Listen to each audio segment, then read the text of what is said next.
So, Kate, Houston is known as the energy capital with a heavy emphasis on oil and gas. How can it figure into the future of energy? Well, Houston is in a prime position to continue to lead in the energy industry as it evolves towards more of a decarbonized future. I mean, we're very proud of our oil and gas heritage, and we want them to continue to be successful, because obviously oil and gas is going to be a part of the future for quite some time. But we can leverage that history, the technology, the expertise, the workforce, including our great financial acumen that we have here, and use it as other technologies become more and more important. So there's a lot of opportunity for Houston in geothermal, in hydrogen, and other technologies that are still being developed. And we're extremely glad to see that Greentown is fostering a lot of that growth and development. Superb. And Kate, can you, kindly just, briefly introduce yourself and tell us a little bit about your background? One of the most powerful women in the energy world and the energy transition. Oh, well, my goodness. Well, thank you for those kind words. Yeah, I'm the president and executive director of the Renewable Energy Alliance. As you mentioned, I think maybe we'll talk about that a little bit more. Previously, I was the CEO of a wind energy company. I did that for 8 years, and I had prior experience in leadership roles at General Electric and also at Enron, at Technip, and other organizations. So I've worked both in the oil and gas related area, the conventional power area, and the renewable energy area. Fantastic, thank you. And so what is the mood in Houston about potential changes in the energy landscape? And have you seen any changes in the past year? I think I would say that I have seen some remarkable evolution. As you can imagine, with such a heavy emphasis on oil and gas historically, that there has been some, I would say, trepidation and concern and a lot of what does this mean to me for a lot of people and companies. Now what we're starting to see is people and companies seeing this as opportunity. We're seeing the super majors who are, some of whom have pivoted, some of which are still talking about how they're going to pivot. And we're seeing them get involved in some exciting things, whether it's, it could be carbon capture, which is going to be an important part of the future, could be hydrogen and other areas. So I think what we're seeing now is a mix of excitement. There's a lot of excitement among the innovation community, the academic community, and those who are working in companies that see that this evolution of the energy industry is going to provide them with opportunity. That's not to say that everybody is, beyond concern yet. I think there's still some people who are wondering what it means to them. But from our perspective, and what some of the work of, let's say, the Greater Houston Partnership has shown, that if Houston leans into the energy transition, we stand to gain a lot of jobs, a lot of business for a lot of our companies, and some new companies as well. So I would say the main mood, if you could call a mood evolving, I would say that that's the case. And remarkably quite a bit in the past year. So we're hoping that trend continues, and that the people can continue to see this as a moment of opportunity for Houston to grow, for firms to grow, and for different people to grow into it. Excellent, thank you. And so why was the Renewable Energy Alliance formed, and what is it that you are working on? Well, interestingly, the original thought behind it was that Houston, being such an oil and gas city, we needed a forum for people who were working in renewable energy to gather, share ideas, et cetera.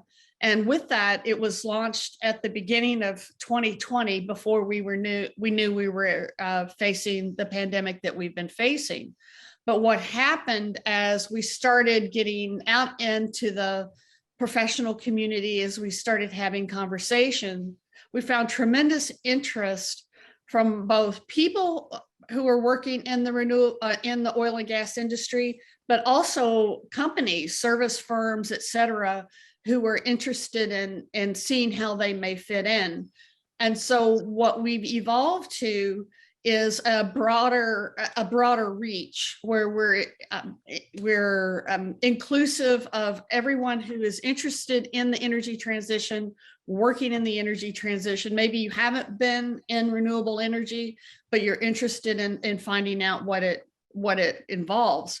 But what we need to do in Houston with that is we have to develop a greater understanding of what the opportunities are, what is renewable energy, what are some of these other energy sources, what are some of these other technologies, and start developing more of a common vocabulary, because we found there's just not a great deal of understanding about, for instance, the power industry. As you look to see what could happen in the energy transition, it's a fairly widely held belief that electrification has become more and more important.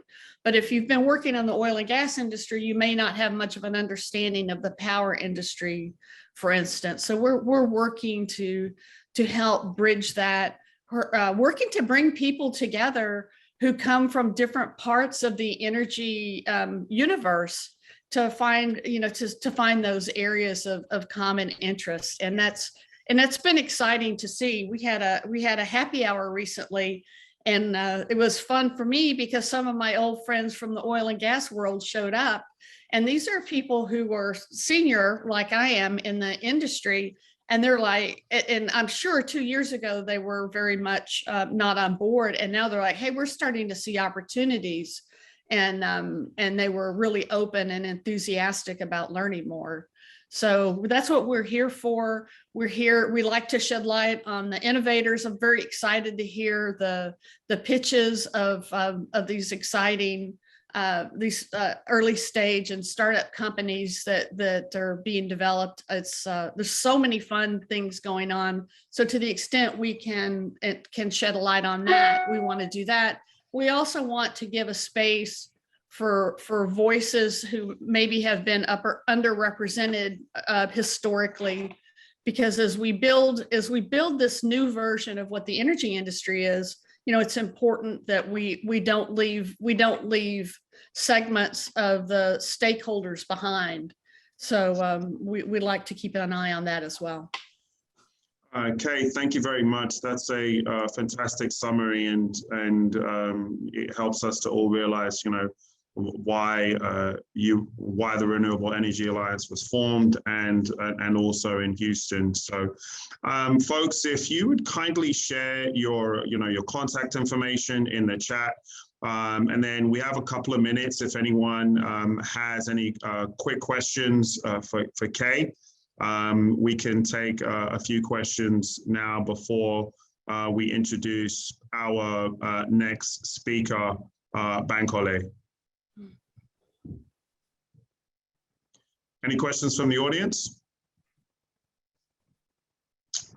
Okay, superb. We will move on swiftly. So our next speaker is Bankole Olurutubo. And Bankole, if you can unmute yourself and yes, I have.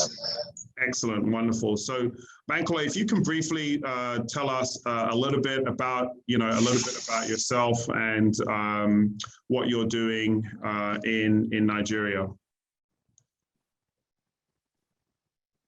All right. Thank you, Mark. Good afternoon, everyone from this side of the world. It's 1:45 here in Lagos, Nigeria, one of the most beautiful and most dynamic cities in the world. And I want to thank you for having me here. So again, my name is Bankole Olurutubo, and you can call me Mr. Banks, as everybody does. And I lead the Nigerian Climate Innovation Center, which is a World Bank assisted and the federal government of Nigeria, green economy innovation centers. So our major focus is to facilitate innovation development, market opening, and also looking for designing innovation models on green finances on the emerging green economy in Nigeria. So far, we have been involved in building ventures and pipelines around, infrastructure-related projects, and also startups who are leveraging on renewable energy technology to prefer solutions. The energy market for us here in Nigeria is constantly booming. This year alone, I think that the Nigerian economy has witnessed over $10 billion worth of renewable energy transactions, and we have a special program within the country that is meant to provide rural electrification, and this project leverages a lot on renewable energy methods and methodologies of generating power. Within the Nigerian economy, the energy sector, is the most talked about sector currently.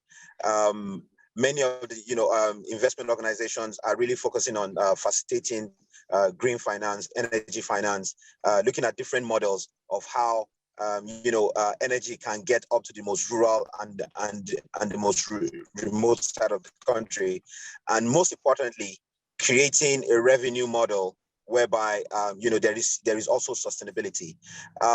The African market as a whole is also running into $1 trillion worth of market, and within this markets you see Nigeria leading, you see Ghana, Kenya, South Africa, Egypt, and also Ethiopia are some of the leading countries that you see that are pushing for more foreign investment opportunities within their energy market.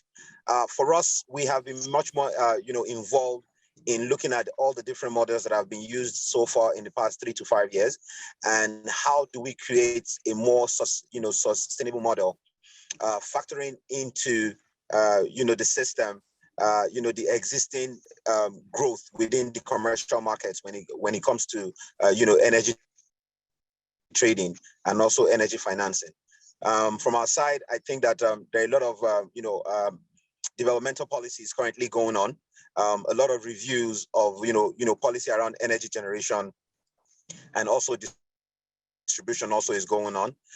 There are a lot of partnership happening between private investors, domestic private investors, foreign private investors, DFIs, and also the commercial markets in Nigeria alongside government of every level, trying to look for a more dynamic and more decentralized way of having to finance energy.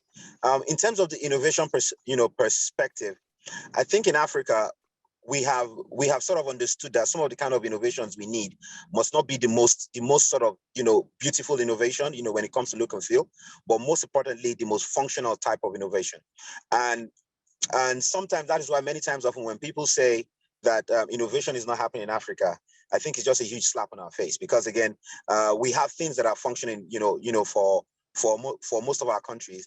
And Africa, as you know, is a continent, not a country. It's about 51 and also to 52 countries. And each of these countries have got their dynamism. They've got their comparative advantages. They've got their government challenges. And most importantly, they've got their human dynamic perspectives. So for us within this sector, we have seen that energy is a very strong part of the market. When it comes to energy, I mean renewable energy. The side of hydrogen for us are still not touched.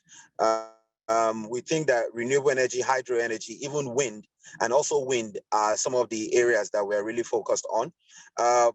Within us here, we're looking at more modular innovations around wind energy. Within the solar side of things, I think the Nigerian economy is excelling a lot when it comes to that, that market. Around the green financing side of things, I think that there's a whole lot more opportunities around financing financiers and also financing markets, and at the same time, creating, stronger PPP arrangements, for more renewable energy projects. For us here, we're still a lot more, exploring biofuel and biogases. We think that with the kind of waste model that we have currently going on, from this side of the continent, there's a whole opportunity to how we can harness, many of these trade trade gaps, and also create some form of influential financial model that can better scale from a cluster perspective. I would say that the energy market in Africa is ripe. I would say that many of the players within the market not that much strong players coming from the from the American side, but I believe that with the new policies coming out from the Biden government, I believe that there will be a strong playing ground for many more American investors. I will say that there have been a lot of inroads when it comes to that aspect of providing technical assistance, which I think that many of those lines really don't sell anymore. But again, I think that if anyone is trying to plan to provide, technical support or technical assistance, it must be as tangible as possible in trying to scale a specific sector. There is, I think the sectoral model for us really has to boil down to going down to the nitty-gritties and pulling out the the best of resources, or rather the best of models around the market.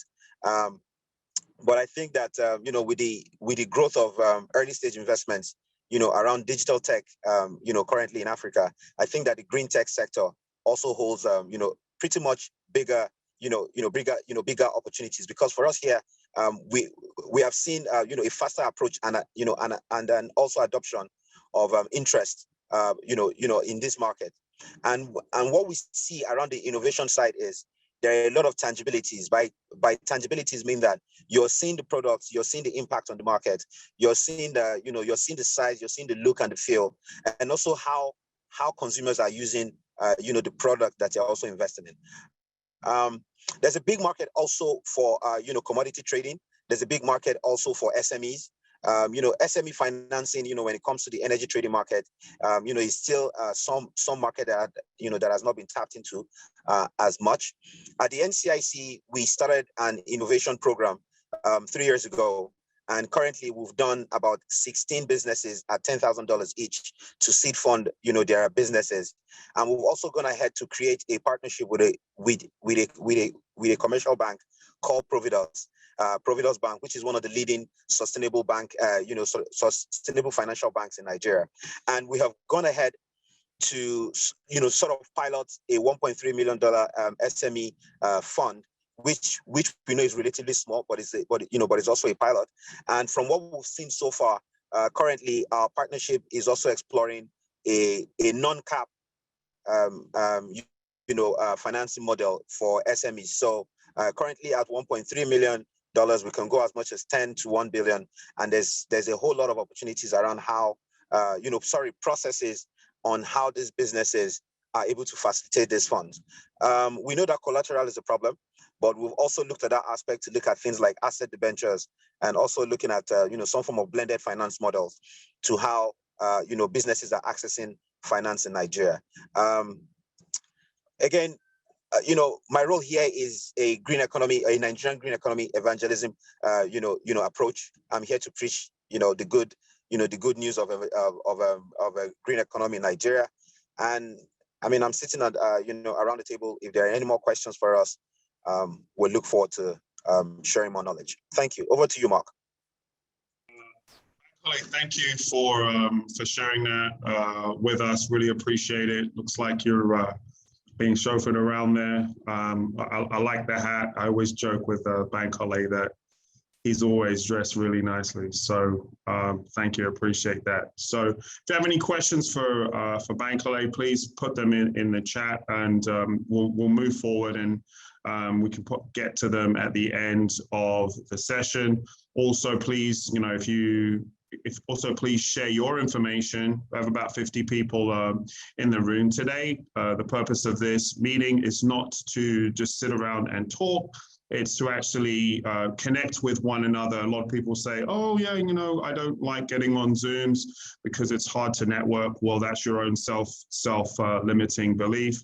We have the chat, we've got the technology. Make sure you share, and don't just, enter this room and then leave without, making a connection with someone. So, all right. So our next speaker, introducing Alex Mitchell from Lacy.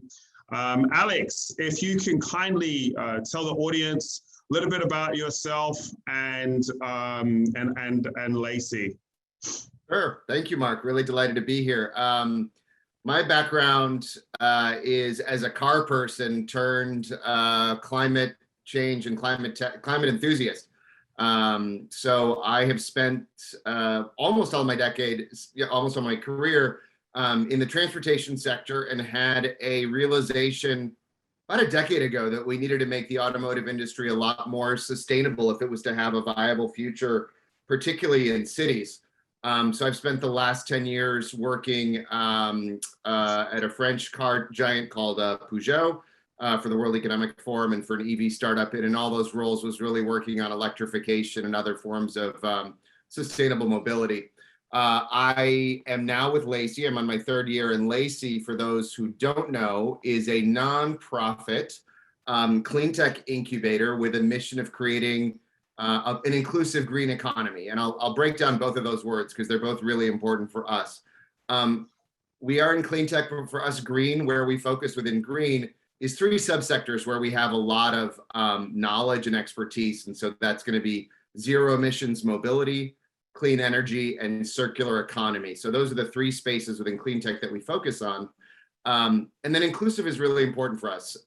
If you think about the communities that bear the disproportionate burden of climate change, and then yet on the other end of the spectrum, who gets funding for Cleantech, there's a really big disparity between those two. And we try to bring those a lot closer together by making sure we're doing a lot on the inclusive side to make sure that we're bringing more diverse founders into the system.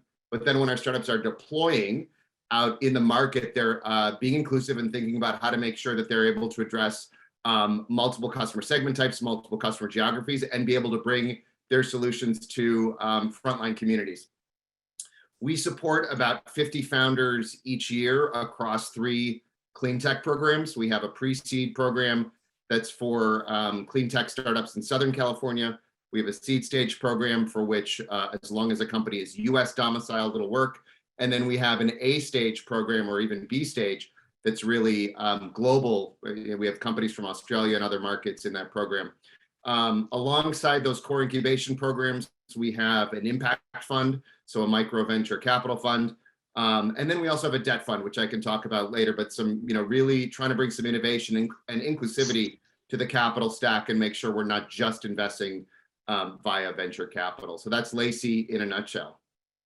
Okay, super. So tell us more about what you do at Lacy, and you may have touched on this already, and just, where you did actually at Lacy. So tell us more about what you do at Lacy. Yeah, so my job is startup recruiting.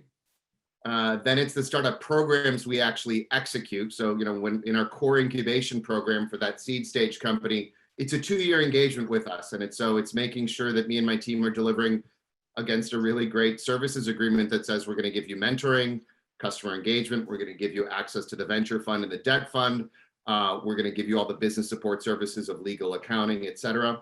So that's a big chunk of it. And then in addition to the recruiting and sort of services side, it's also making sure that we're prudently investing, both for that impact fund and that debt fund. And so it's a really fun range from soup to nuts of looking at really interesting startups in California and at times across the globe, trying to keep a pulse on who are the interesting technologies within zero emissions mobility, clean energy, and circular economy that we need to bring into our incubator, all the way through to we give our startups in our incubation program a $20,000 stipend for pilots, again, with an eye on doing pilots in the local community and trying to make sure they're deploying with a diverse customer base. So that's one thing that we lean into a lot, is helping our startups understand how to pilot their technologies with corporate and government partners, but with an eye on really who that community partner might be as well. Interesting. What are some of the most interesting Lacy startups that we should all be aware of? Yeah. One that some folks might have heard of is a company called Ampere. Sometimes they're called the Prius of the skies. I think as I look at decarbonizing transportation, that's something I've spent, again, the bulk of my career on. I'm really bullish on how quickly passenger cars, which I know really well, is going to decarbonize. But there's other sectors of transportation that are a lot thornier. Maritime is going to be a lot harder to decarbonize. Long haul trucking is going to be pretty hard, and aviation is going to be pretty hard. But the good news across both maritime and aviation is, okay, the big vessels, the big vehicles, right? Think about ocean shipping containers. Those are going to be hard to decarbonize, but you can start with smaller craft, leisure boats, for example, and starting to decarbonize now. And we're seeing something similar in aviation where, look, the Boeings that go from Lagos to London, those are going to, and the Airbuses, that's going to take some time to decarbonize. But short haul aviation, flights of a couple hundred, less than 1,000 kilometers, those can start decarbonizing basically now, and it's going to happen pretty quickly. There's a lot of startups working in the space of trying to decarbonize short haul aviation. And Ampere is a company in our portfolio that does short haul zero emissions aviation. So they're in commercial pilots in both the US and in Europe right now. And it's going to be a very viable model in the coming less than 10 years to take a short haul flight in a zero emissions airplane. And Ampere is going to be part of that revolution. Very interesting. What are the most innovative thing that Lacy does to support diverse founders in Cleantech? Yeah, this is the real, I think, important thing for everybody in Cleantech to focus on. Again, you've got a community of venture capitalists who haven't done a great job historically of supporting diverse founders, whether they be women, Black, Latino, Hispanic, et cetera. There's been a real dearth of capital for those founders, despite the fact that obviously talent is equally distributed. So, and yet, one of the key ways for Cleantech to get to market is via venture capital. So we're going to have to collectively lean into that problem if we're going to solve basically climate change problems and creating a more equitable economy. I'll share two things that we do that are quite novel on that front. One is what we call our impact framework. It is really hard to quantify impact, but we've taken a pass at it, looked at a lot of ESG metrics, et cetera, and come up with our own 1,400-point framework that really assigns value for various commitments and steps taken by our companies. And that impact framework, that quantification, is what prices the sweat equity when startups come into our program. So I'll give you an example, Mark. We recognize that diverse founders outperform over the long term. Any number of studies have shown that.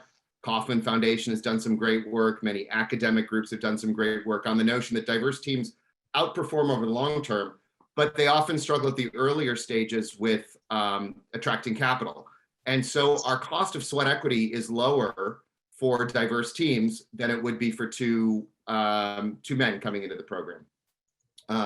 That said, one thing that we do that's also unique is we allow all of our startups, no matter what their incoming point is along that impact framework, to earn up to half of their sweat equity back by the time they graduate. So in our 2-year program, you can literally earn back half of the sweat equity we've taken in you on impact targets. So if you say, hey, we're generating real GHG impact, or we're generating real employment impact, we have a quantification to say, actually, your interests are aligned with ours. We're going to give you some of that equity back.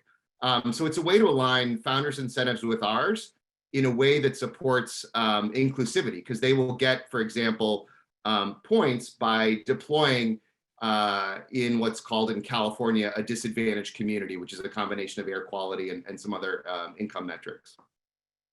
So that's one example of what we do on the supporting diverse founders. Another way, though, and it gets back to inclusivity, is making sure they have diverse talent to hire from. And it gets back to some of the points Kay was talking about earlier. We're going to have to get all swaths of society excited about this clean tech revolution. And one of the things we do is we run a workforce development program for the green collar jobs that our startups need to hire for. So, that might be solar installers, that might be EV charger maintenance, that might be IT support, et cetera. We run a workforce development program twice a year with an eye on underemployed and unemployed individuals. 10% roughly are formerly incarcerated.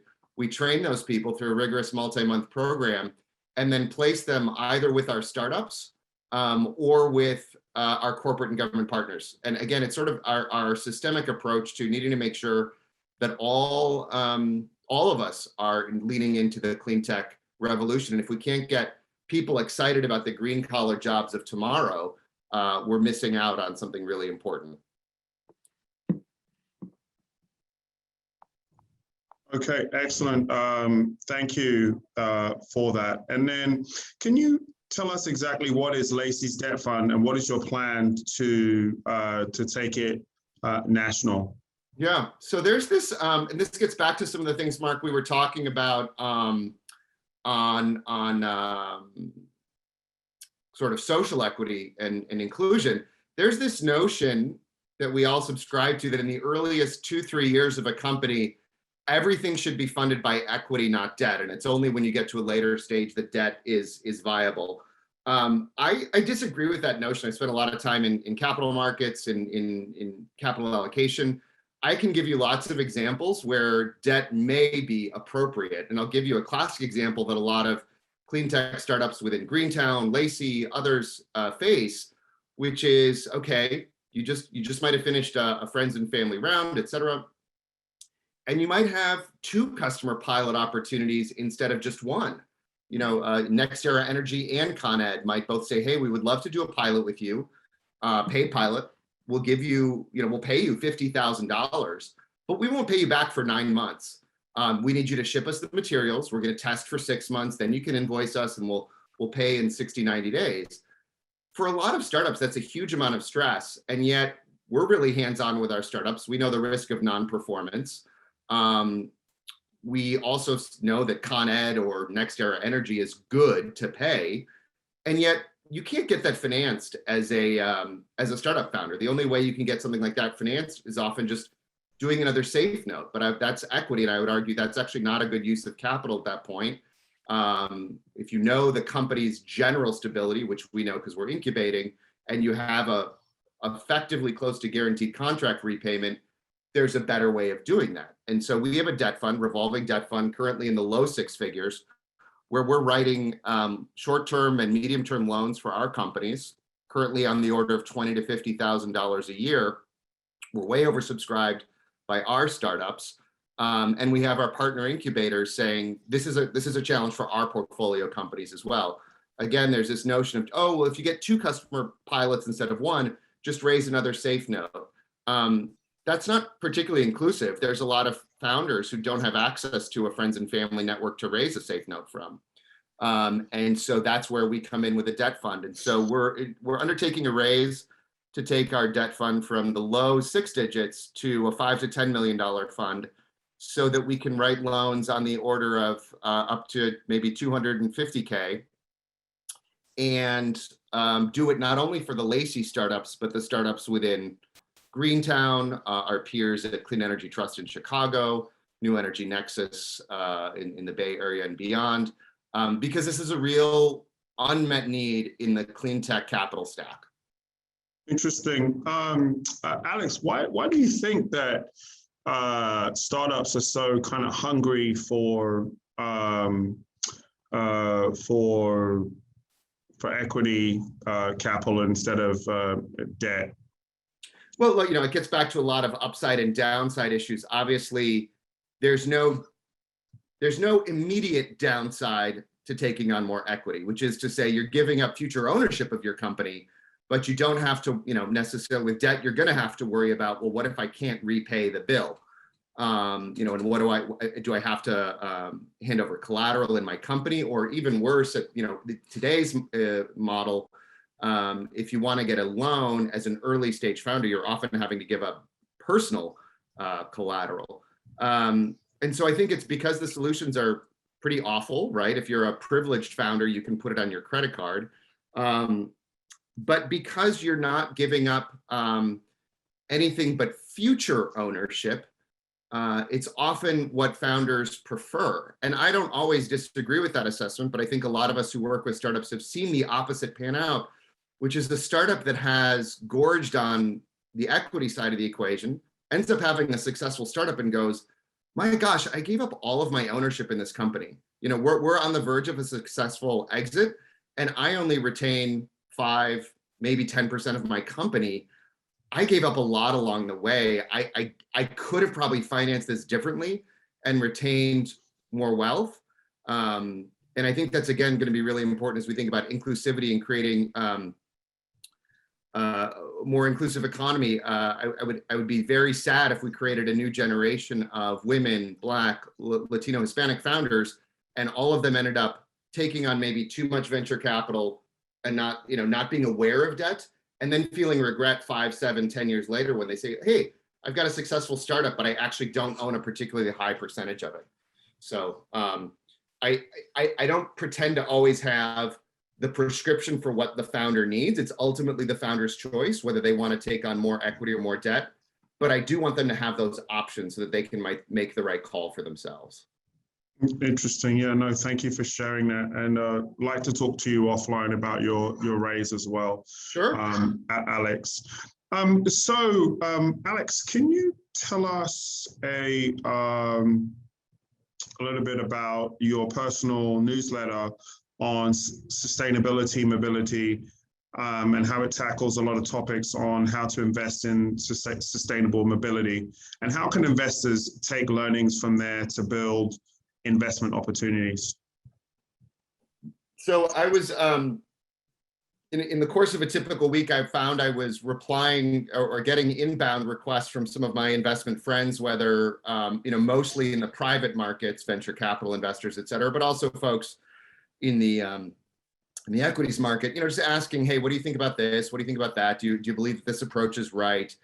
And I ultimately decided to consolidate some of that time and open source it a little bit more. And so I started a weekly newsletter on basically the dollar opportunities in sustainable mobility. And it's probably more focused on what are the opportunities if you want to be an angel investor or a crowdfunding investor in sustainable mobility. But I think there's also applicability even for people who are thinking about allocating their 401k or any public equities trading they do. I'll give you an example, Mark, of something that actually touched more on energy, which might be near and dear to some folks given the Houston connection. Which was, there was an interesting moment, I don't know, about 6 weeks ago, where Chevron and some of the other oil majors were announcing massive share buybacks. And it was the same week that TPG had announced like almost $5 billion Cleantech fund. And it was this juxtaposition of capital leaving oil and gas. And partly this is something that Philippe and Kay were just messaging about. I would argue some of the oil and gas majors, if you're in the same moment that you're doing a share buyback, which if you want to get into the sort of financial philosophy of it, I would argue that's capital leaving the industry. If the oil and gas majors are going to do capital buybacks at the same time that everybody else is rushing in to create giant investment funds in clean tech, to me, it raises the question whether the oil and gas majors are leaving some of their future to be written by somebody else. If TPG and Brookfield and others are going to create massive clean tech funds. And what I found, so there was an observation there that maybe some of the oil and gas majors are leaving some really important opportunities on the table. And I thought it was interesting then that a few weeks later, the Chevron CEO said, look, he was sort of challenged on that topic. And he said, I just choose to return it to my shareholders so that they can invest in planting trees. And I thought that was a somewhat surprising comment, given that Chevron stock has remained steady for 5 years. Without major share price appreciation, but you can compare that to somebody like a NextEra Energy. Their stock price, they're one of the largest renewables players in the US. Their share price has doubled, almost tripled over the last 5 years. So a really interesting sort of allocation of capital decision around how and where we invest in both mobility and energy, which are obviously merging in a way that they didn't 20, 30 years ago. I'll throw the link in the chat in case anybody's interested in subscribing. Please do. Don't be shy. This is about, kind of folks connecting You know, we have the internet and, you know, we have all this connectivity, but if people themselves don't reach out and connect with one another, then, well, frankly, it's just useless. It's not as useful as it can be. So folks, please share your information in the chat. We've got about, you know, 47 people here, and not everyone is going ahead and doing that. So please do share your contact information in the chat with folks. Alex, really appreciate your commentary, and obviously you people, if you want to connect with him, he shared his information for you in the chat. Okay, so introducing Juliana Garraza. I'm sorry, I'm murdering everybody's name, and now I know how it feels with my name, because that's what happens to me a lot as well. So apologies. So Juliana, how are you? I'm fine, and you did a pretty good job with my name. Yeah. So superb. Thank you very much. I think you have a short video to show, and then if you can tell us a little bit about yourself. Juliana is a superwoman, and she does a lot in the space, and I'll let you talk about yourself, and please don't leave anything out, because people need to know what it is that you do, so don't be shy. Awesome, thank you. I'm so glad to be in such a diverse network, and also global, because, you know, my career has been pretty global too. Juliana Garraza. I'm from Spain, from the Basque region between France and Spain, actually. I started my career in Singapore, and then I moved to France, London, and I ended up in Houston 10 years ago. I worked mainly, at the start of my career was in international trade for the Embassy of Spain. Then I worked for Citigroup in their technology office, doing credit card migrations a little bit all over the world. And then I decided I wanted to have more impact. And that's why I decided to do an MBA in London, where I realized that I wanted to do entrepreneurship. And I'm like, why do I an MBA if I want to be an entrepreneur? The great thing is that I did an exchange program in Berkeley. I got totally enamored with Silicon Valley and the startup world. And I was lucky enough to be hired in the French Riviera to run an incubator and then their angel group. Their angel group was extremely international. So we ended up creating angel groups a little bit all over, including Africa. And 10 years ago, I moved to Houston because my husband works for Shell. That's the main reason. I decided to expand my network in the US. I did not have a lot of network with the Kaufman Fellows program. That is a leadership in VC program. And that's when I got interested in diversity and inclusion. And my end of fellowship program project was about bridging the gender gap in investing.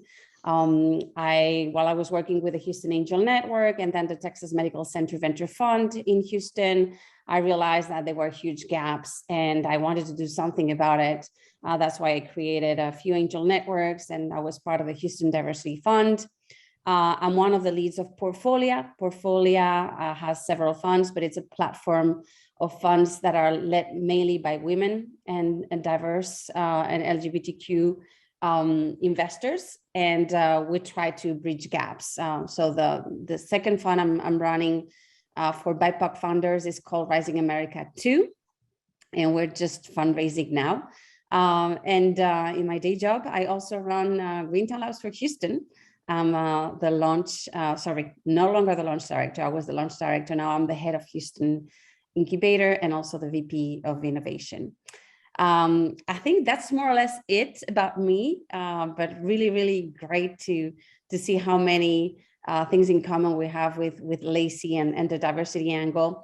And to tell you a little bit about Greentown Labs, I thought I would share a video so that you can see innovation in action, and then we can move to the questions if that's okay.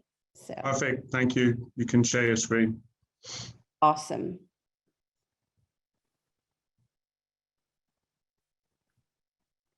Greentown Labs' story begins in 2010 in a Cambridge warehouse with 4 startups who unintentionally created North America's largest climate tech incubator. They worked alongside each other late into the night, providing support through the ups and downs of entrepreneurship and a helping hand in the lab.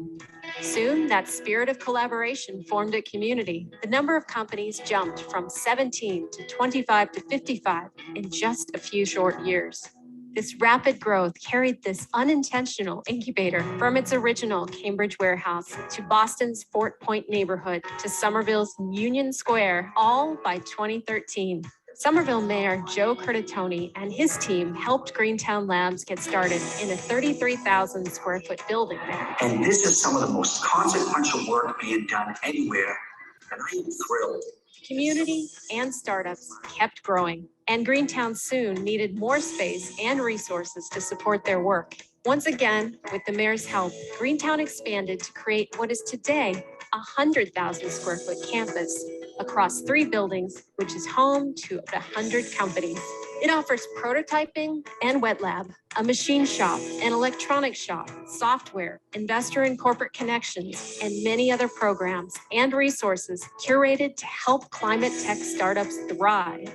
Nearly 10 years and 280 startups later, this community of entrepreneurs is still Greentown's greatest resource and what many of our members say is their favorite part of Greentown. This strong community has led to the creation of more than 6,500 jobs, more than $900 million in capital raised, and at least $1.6 billion in regional economic impact. And along the way, an ecosystem of more than 50 corporate partners, hundreds of investors, policymakers, manufacturers, and other stakeholders has been built to support Greentown Labs startups who are tackling challenges across the largest greenhouse gas emitting sectors: electricity, buildings, transportation, ag tech and water, and manufacturing. But there's so much more work to be done. And when we looked around to see where building a community of entrepreneurs and a supportive ecosystem to address climate change would have the most impact, we chose Houston, Texas. Once again, we found an amazing partner in Mayor Sylvester Turner. And earlier this year, we announced plans for the creation of Greentown Houston. I am excited that Greentown Labs, the nation's leading clean tech incubator, will launch operations in Houston, their first location outside of Boston. I cannot think of a better place than Houston, Texas, the energy capital of the world, to explore what is next for energy and how Houston can lead the energy transition. Houston has long been known as the energy capital of the world, and its leadership understands that it must be the energy transition capital of the world going forward. The city is home to world-leading energy organizations and incredible engineering strength, talent, and assets that can and must be redeployed towards a decarbonized future. Houston has already begun this transition with the release of its ambitious climate action plan on Earth Day 2020. Houston's goal is to become carbon neutral by 2050. And the city of Houston municipality is the first major U.S. city to be powered by 100% renewable energy. It also has the largest concentration of renewable energy companies anywhere in the U.S.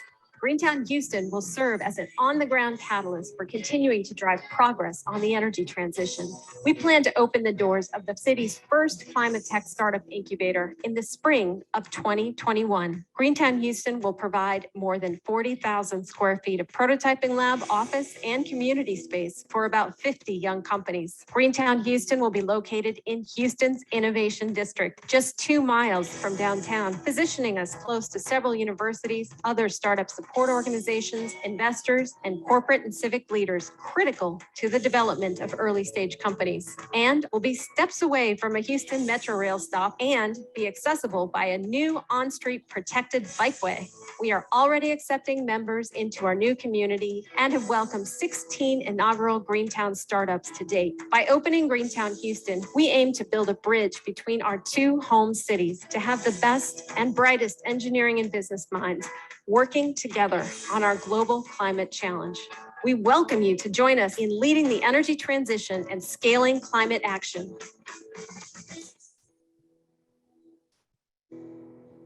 Okay.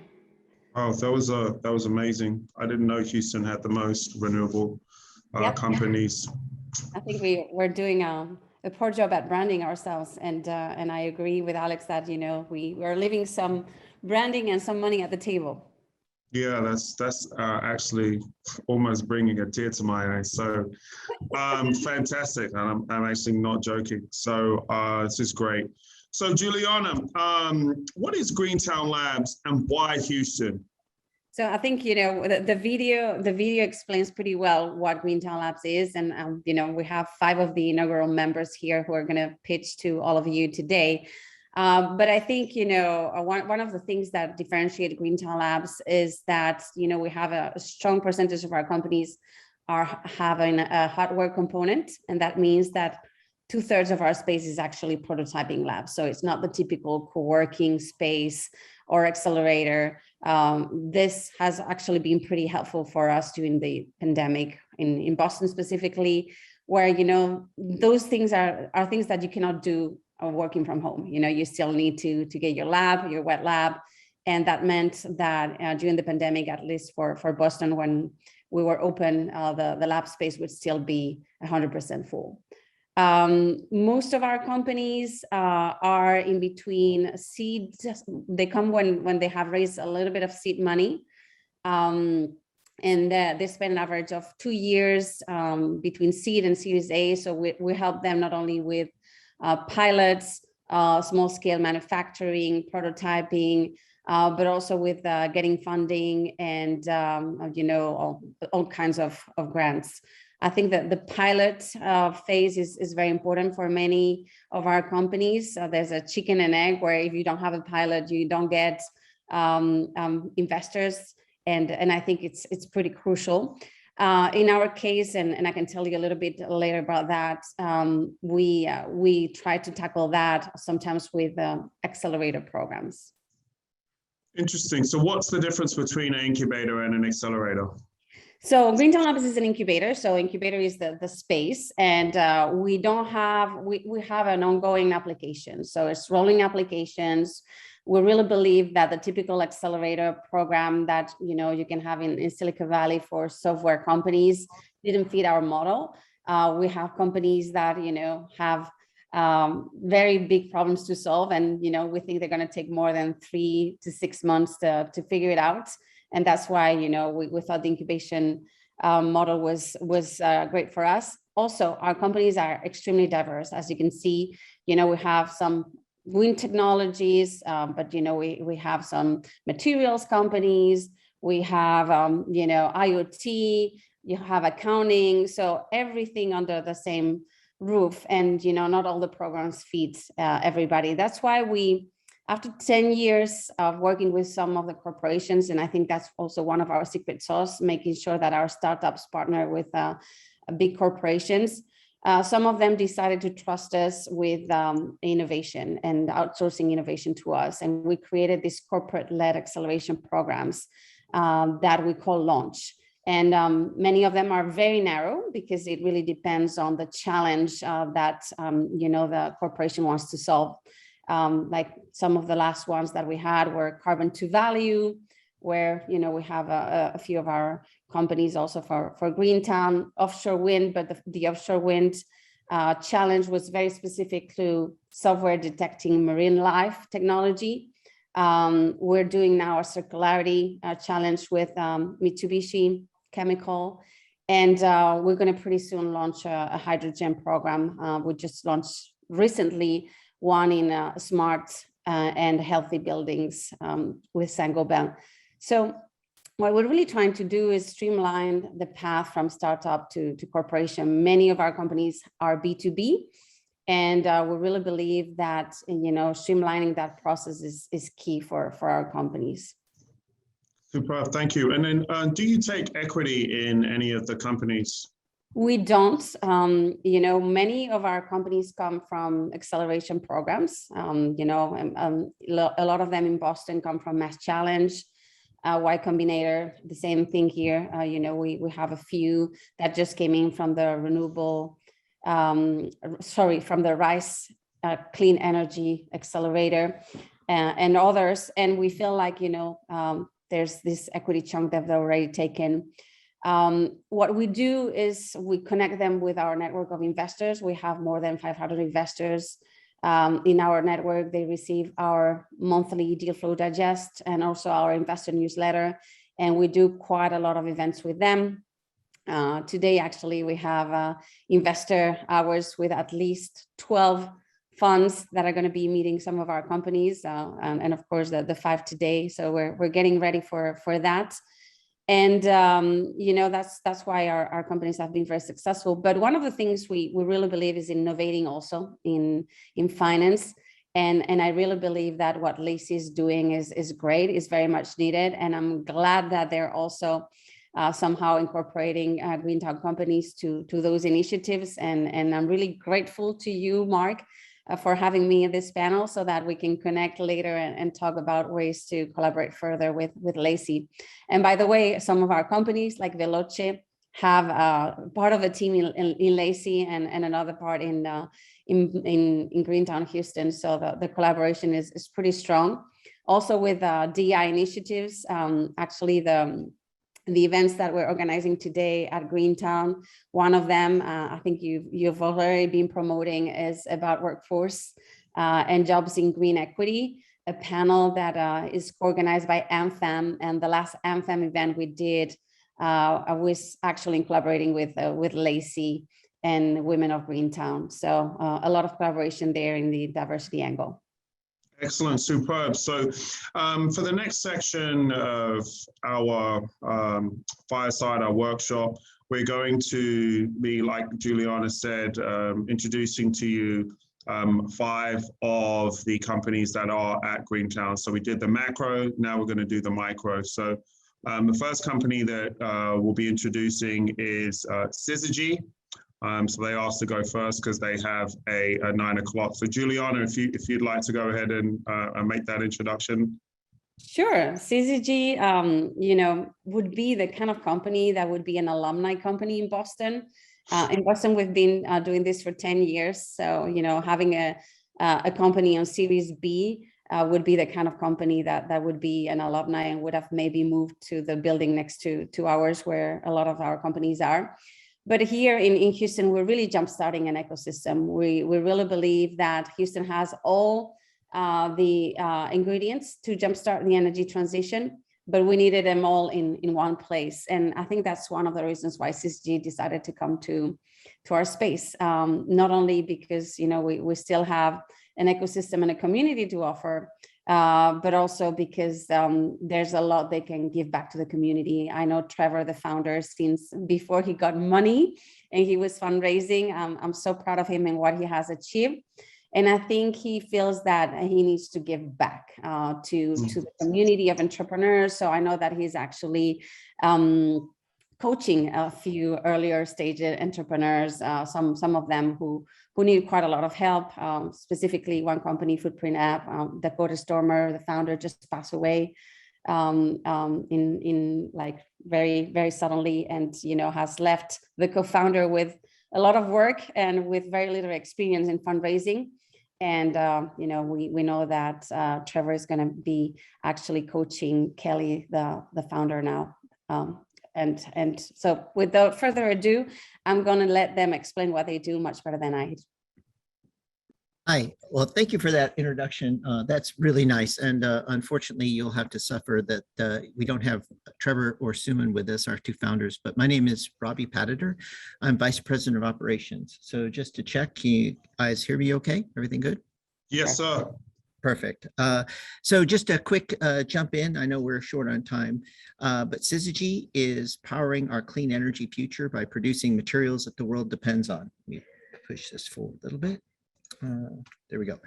And so what we are able to do is we are looking to replace, we're looking to use light to electrify chemicals manufacturing. So I think Kay McCall had talked about the need for electrification of oil and gas. And also Alex brought up the need to decarbonize heavy transportation. So Syzygy is a pathway to drive this reduction in greenhouse gas emissions. Particularly, we are really excited about our capabilities to do this in sectors that are not easily electrified. So kind of leading into that, what thermal catalysis is it's basically the foundation of how we get everything that we probably touch and feel and in baseline of a lot of the energy that we use. There's the use of hydrogen in refining. There's the use of hydrogen in syngas and various chemicals in plastics. And also we have pathways to electrify the production of ammonia. So directly, we see that the TAM for this is trillions of dollars in revenue, and kind of in a double bottom line economics, not only the economics of it, but also the impact in terms of emissions. We see that thermal catalysis is approximately related, it results in about 3.6% of global emissions. So we think that the industry has to dramatically reduce emissions, but we can't do this and impact the global economy, right? People still want the things that they need, and we need to bring value to people's lives in delivering the types of products that they need for a sustainable and enjoyable life.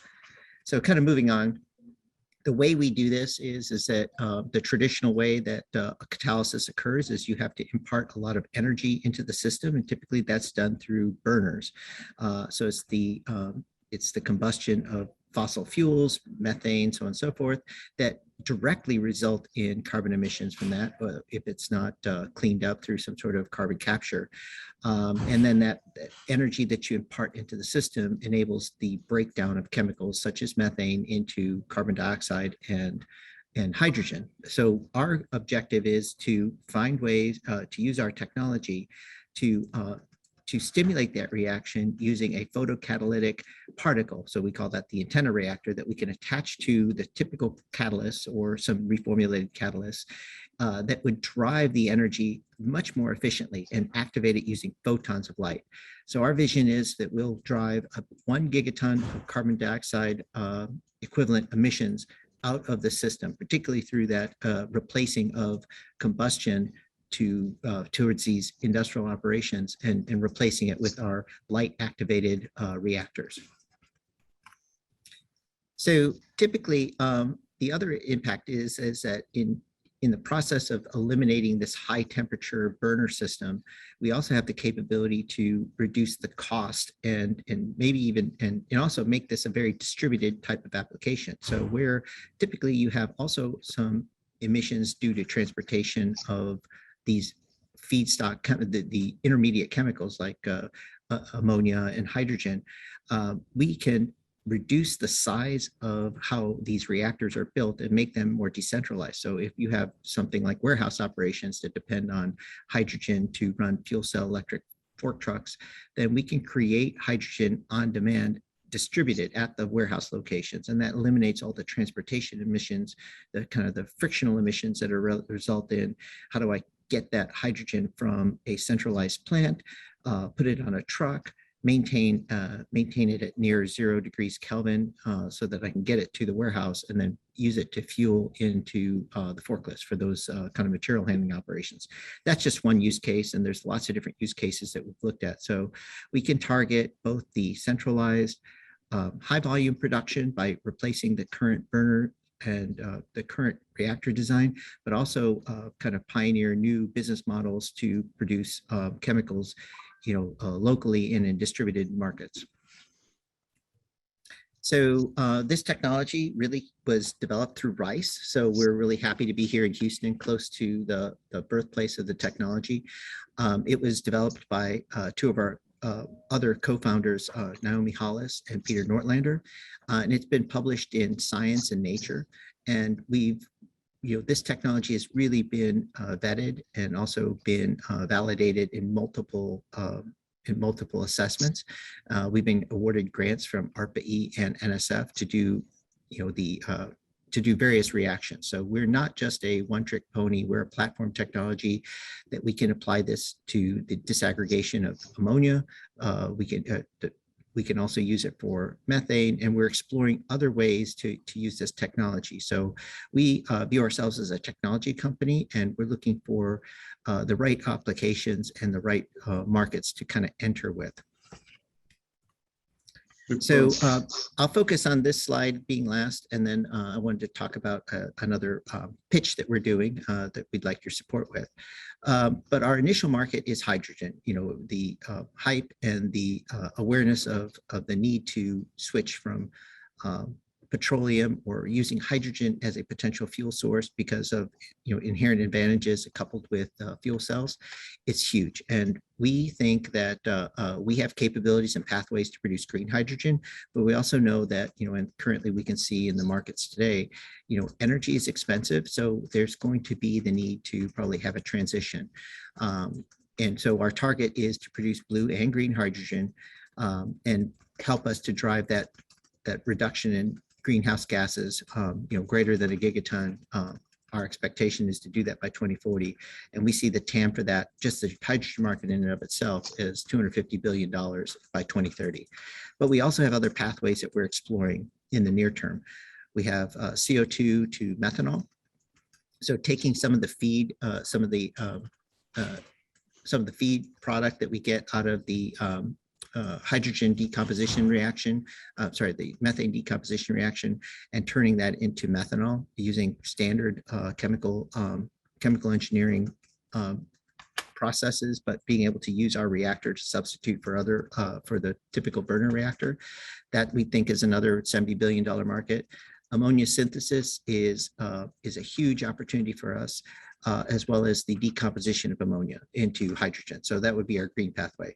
So we really have, we feel very confident that we have a great technology and really just need to develop awareness of this technology and also kind of work through the technology readiness levels so that we can get this into the market and testing with customers. And that's our next major milestone is we're working currently to find field trials and develop systems to prove this and get this out of the lab and into a TRL 7 environment. So I think with that, I'd just like to highlight that and make an ask for the audience. If you can still see my screen, I believe you can. We have entered into a pitch competition that's sponsored by the Conference of Parties 26, COP26, and it's a clean energy startup pitch battle. So this pitch is sponsored by TechX, which is a clean energy incubator, accelerator, sorry, and 26 startups have been invited to participate with this, hence the COP26. And the top 10 contestants will be selected to do a pitch during a fringe session of the COP program. So I'll put this link into the chat so that y'all can get a chance to review this and also hear directly from our founder, Trevor, virtually as it may be. But we really would appreciate you to take some time to look at this pitch, and hopefully if you feel comfortable that we are amongst the most innovative ideas, to vote us up, and hopefully we'll get a chance to pitch to a much greater and broader audience and to drive our technology. Any questions? Thank you for your time. Superb. Yeah, we're going to move. Yes, perfect. Superb. Going to move on to our next startup, Ali.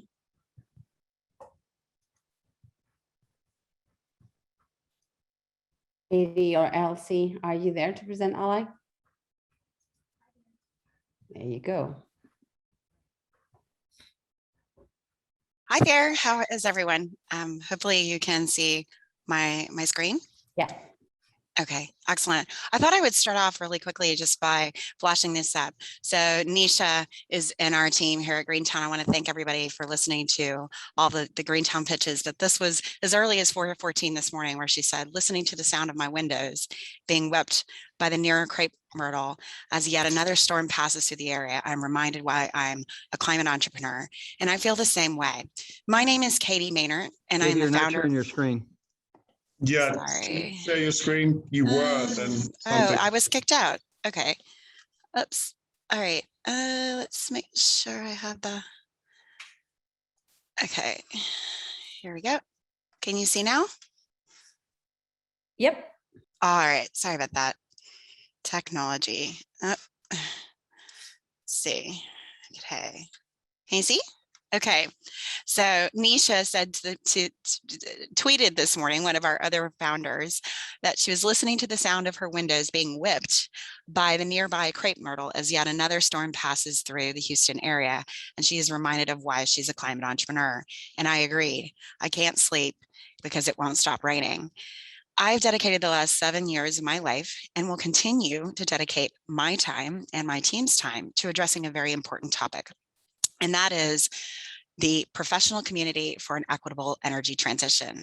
So Ally Energy is addressing the workforce and some of the things that you heard from Alex about earlier on our call.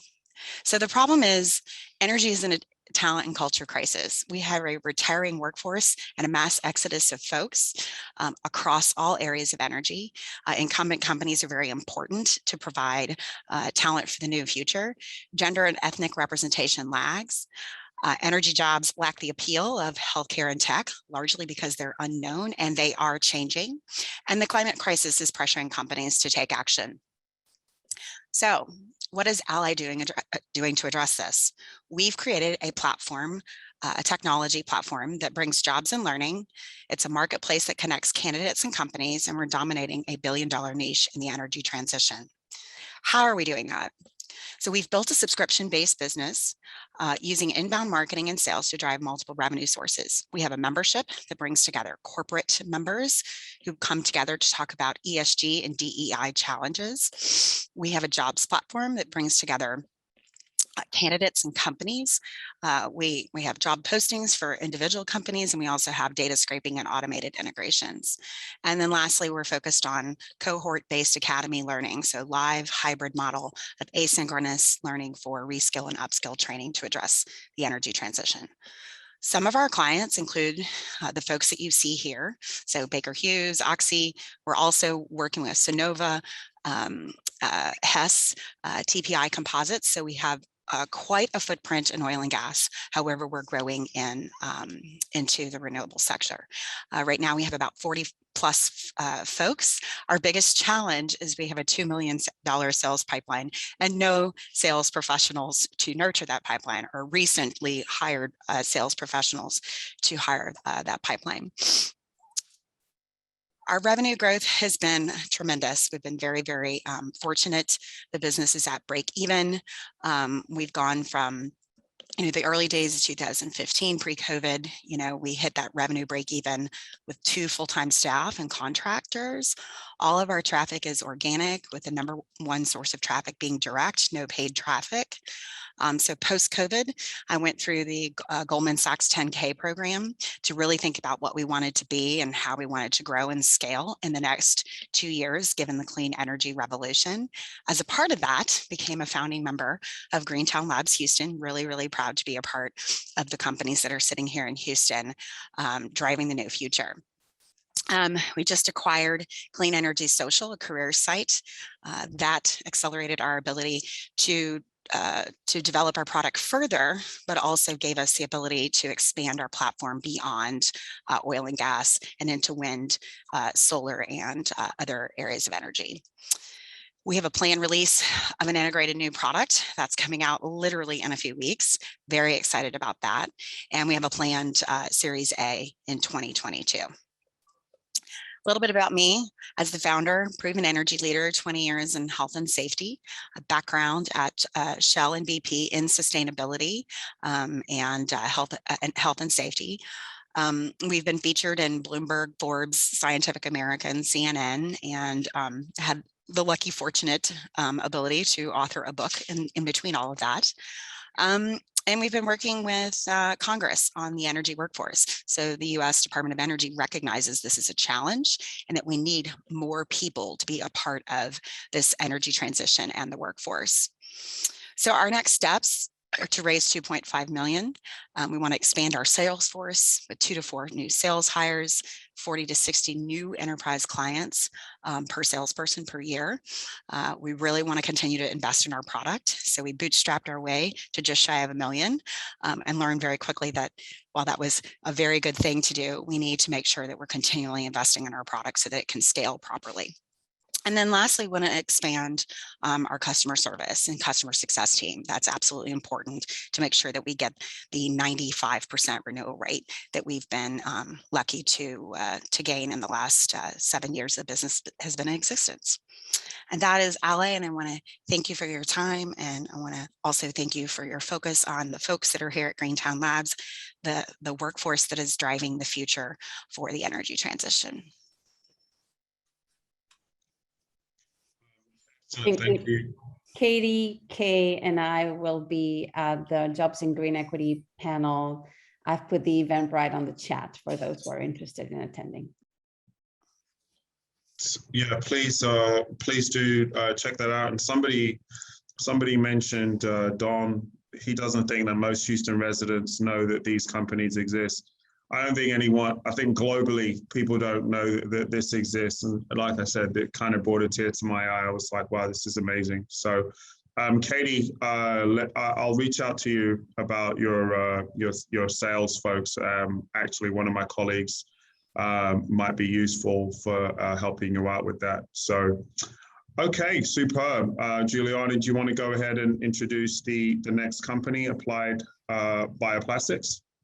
Yeah, so Applied Bioplastics is not only an inaugural member of Greentown, they're also based in Austin. And I like that fact because they couldn't find a place like Greentown in Austin. So they decided to become a member of Greentown Houston. And I think they're very happy with it. So I won't take more of their time because they have a very cool product.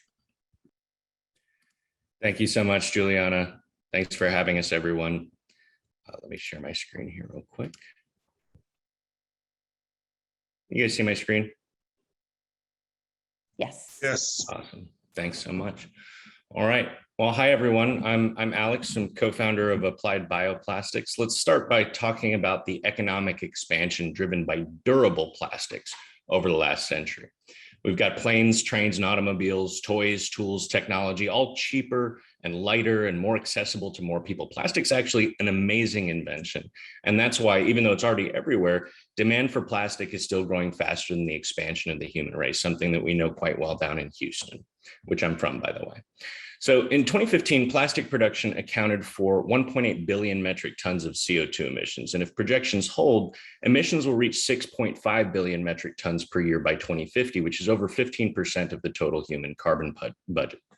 Now, of particular concern are durable polymers, which make up over half of all plastic produced annually. Yet most alternative companies, which we're huge fans of, are focused on the plastic waste problem, the trash problem, the great garbage patch in the Pacific, like primarily reducing single-use plastics like low-density polyethylene and PET for water bottles with expensive and biodegradable alternatives, which is great. We need these alternatives, but which also leaves a major hole in the sustainable plastics market, nearly 55, 56% of it. So at Applied Bioplastics, what we do is we make bioplastics or biocomposites for durable goods manufacturers that are cost competitive, mechanically identical, globally scalable, and most importantly, vastly reduce those net carbon emissions.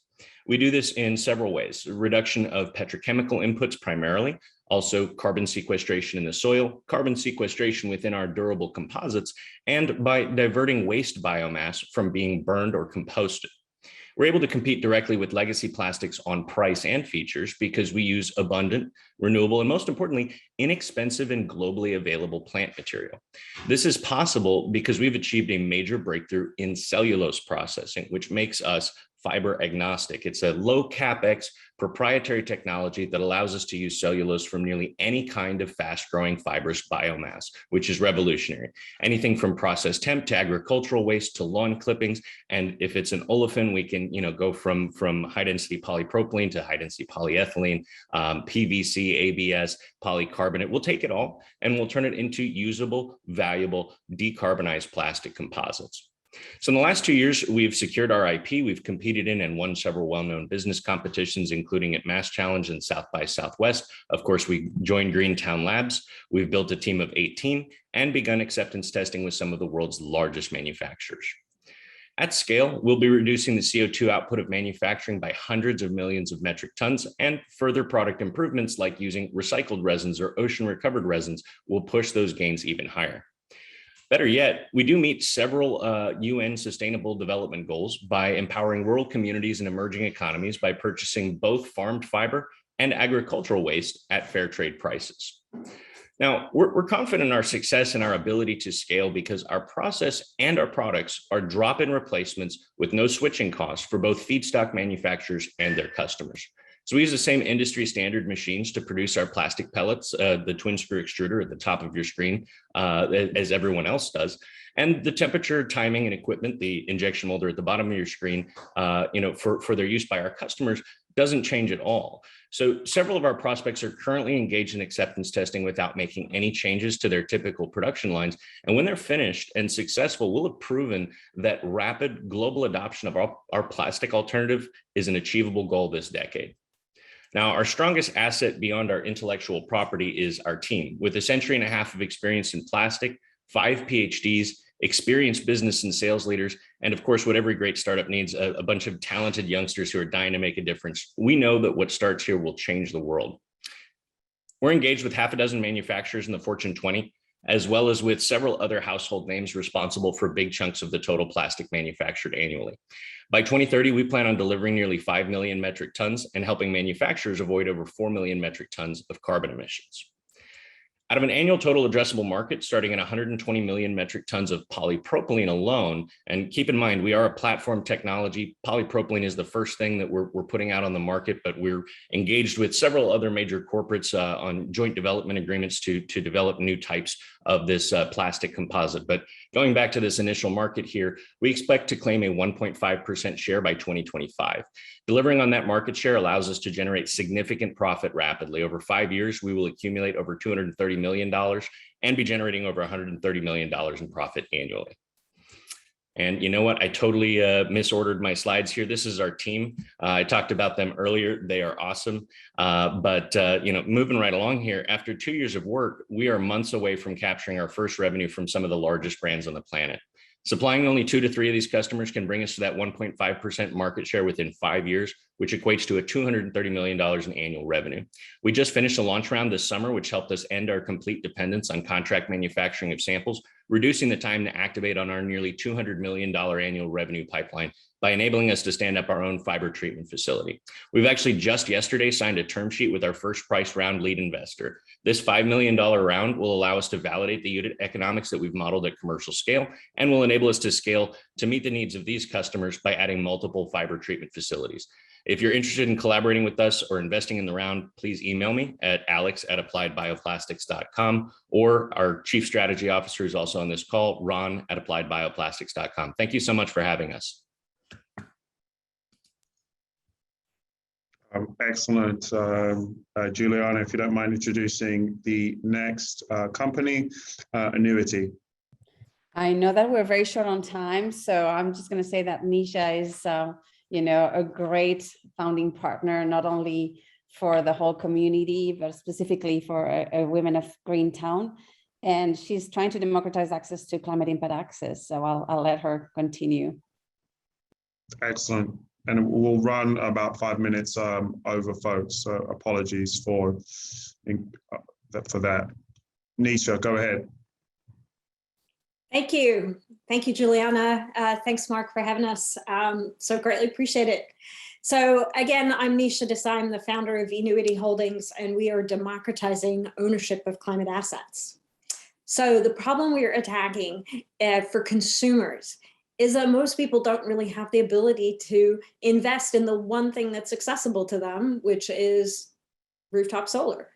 And that the reason for that is because despite the success of rooftop solar, turns out most houses are actually not suitable for solar. Most households are not suitable for solar. For example, if they're a renter or they're a condo owner, and then certainly a lot of single family homes don't have the right roof.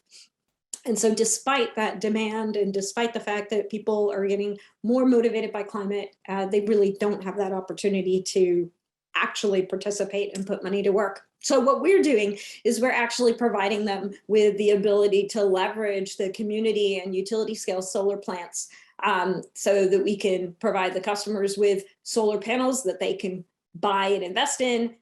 We just keep the panels at the farm and then work with the deregulated electricity market to get the customers the value of the power that they're generating. It's generating offsite as opposed to onsite. From the customer's perspective, they not only get the title to the panels, they get an asset, that ownership you know what it's like when you actually have money on something. But then it also gives them access to savings of more than 30% on their monthly electricity bills, as well as this emotional experience of being the owner. We integrate a physical and digital experience to connect consumers emotionally to their personal contribution to fighting climate change. And by that, we effectively make them impact investors. So our business model, we make money in two ways. One, we make a markup on the panels when we're selling it to the customers. And we charge a recurring membership fee for the management and maintenance of the panels and for helping to manage the value of the power over time. We have a huge market to go after. We're starting in Texas, which is, as you all know, the largest market for competitive retail electricity in the country. But our model is really addressable in any market where there is a competitive retail market. And that gives us access to, just in our segment, over 8 million households that spend $12 billion a year on electricity. Our go-to-market strategy is very much dependent on a combination of digital presence through our own blogs, social media, and developing the thought leadership and positioning around green investment, as well as partnerships for scale. And specifically with channel partners such as rooftop solar installers that are already engaging with customers on a relatively complex investment in the home, where we can leverage that appetite and relationship to provide a product that may work actually better for the customers when they find out that their roof isn't suitable for solar. We are working on a pilot project. So we have, and that's really our next step. So we have a partnership with a solar development company, so they are the ones that bring the development expertise to bear. The project will be approximately a 5 megawatt project located in the Houston area. This is going to be on the grounds of a school that serves a low-income population. So it's actually going to have a triple bottom line, not just the offsets that the panel owners will earn off of their electricity bills, certainly the community impacts in terms of carbon, and then also just the school will benefit from the rent payments. So this is very exciting. And then actually from the perspective of the project itself, you know, we're looking at like an NPV and an IRR for the project investors, which is much, much more significant than what is typically seen for renewable energy project finance. So we're expecting that we should be able to complete the development and the panel sales and have this be breaking ground in second quarter of next year. But where do we go from here? We have worked really hard on this pilot project in terms of leveraging community solar and a structure around that, not a security. And we're using this to develop our customer engagement and our digital ownership experience and our impact framework and our metrics. But really where we're going here is we're creating this platform for consumers to manage the climate impact of their key wealth assets. So they, if we can create a financial product, that will mean that we'll have to address things like SEC regulation and registrations, but that gives us the ability to expand geographically and really think of ourselves as more of a fintech that's enabling people to make better investments with their own money. So instead of playing on Robinhood and investing in GameStop, they can actually take some of that money and put it into something that will have very, very valid and verifiable carbon impact. And we can expand from that, from solar, which is what we're working on right now, to other renewable energy generation types, for example, solar plus storage or geothermal. Also include other security types, for example, secure debt. But then if we think about this again holistically as someone managing their wealth assets, we have to address the home and the vehicle. And this is where we really bring everything back together and create the why. Why are we dealing with consumers? Because they really control a lot of access to the home. So our people, I'm the founder, long background in energy, over 25 years in a lot of startups. My team consists of Alex and Shauna, who are both experts in energy, and I'm supported by an awesome group of advisors who really come with a balance of clean energy and fintech experience. So in terms of what we're looking for, how you can help, we're definitely looking for additional mentors with experience in consumer branding and retail securities, and with respect to investor relationships, looking to meet in VCs with a specific thesis in climate finance. So look forward to connecting with any of you guys afterwards to share more. Thank you so much. Excellent, thank you. And Juliana, if you can introduce our last speaker, and then we'll be ending the after that. Thank you. Sure. So next company is Excipio. Roy has been a huge champion. He took OTC with us by storm this year, and he's really creating the floating energy platform of the future. So I'll let him explain to you why. Okay, thank you, Juliana. Can you all hear me all right? Yep. Okay, good. Yeah, I'm the CEO of Excipio Energy. It's a small group of 8 of us, only 3 of which are active all the time and 5 are ad hoc, but we're spread all over the world. We have Philippines, Brazil, US, and Spain, and the UK. We're all ex-oil and gas folks, 25 years. And I always get asked, why did we stop doing that in 2016 and start Excipio?